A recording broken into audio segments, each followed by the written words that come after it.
When Ehud was dead, the children of Israel again did evil in the sight of the Lord.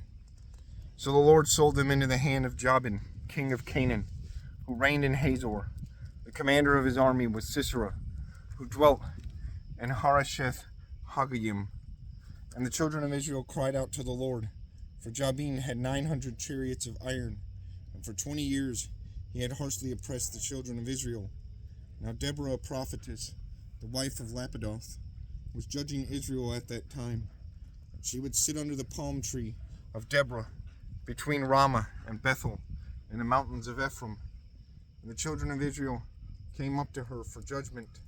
Then she sent and called for Barak, the son of Abinoam from Kedesh in Naphtali, and said to him, Has not the Lord God of Israel commanded, Go and deploy troops at Mount Tabor. Take with you 10,000 men of the sons of Naphtali and of the sons of Zebulun, and against you I will deploy Sisera, the commander of Jabin's army, with his chariots and his multitude at the river Kishon, and I will deliver him into your hand. And Barak said to her, If you will go with me, then I will go, but if you will not go with me, I will not go. So she said, I will surely go with you. Nevertheless, there will be no glory for you in the journey you are taking, for the Lord will sell Sisera into the hand of a woman. Then Deborah arose and went with Barak to Kadesh. And he went up with Zebulun and Naphtali to Kadesh. And he went up with 10,000 men under his command. And Deborah went up with him. Now Heber, the Kenite, of the children of Hobab, the father-in-law of Moses, had separated himself from the Kenites and pitched his tent near the terebinth tree at Zonim, which is beside Kadesh. And they reported to Sisera that Barak, the son of Abinoam, had gone up to Mount Tabor.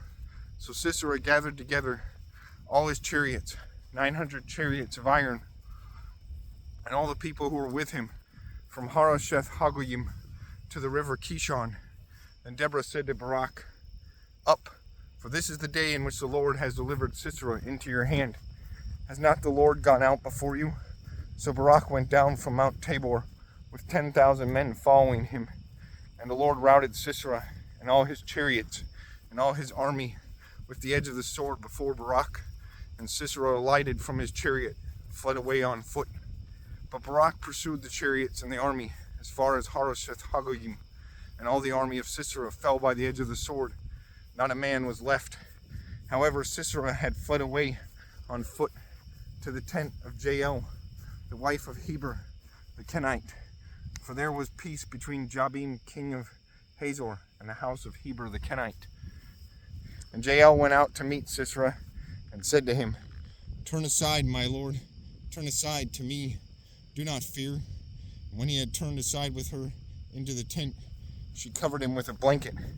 Then he said to her, Please, give me a little water to drink, for I am thirsty.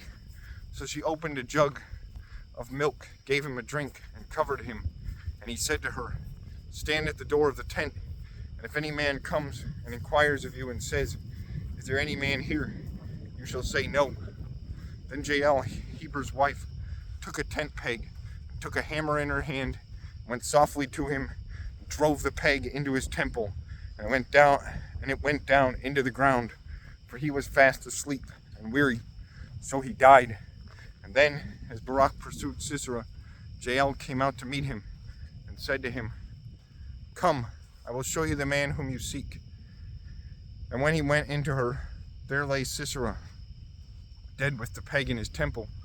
So on that day, God subdued Jabin, king of Canaan, in the presence of the children of Israel.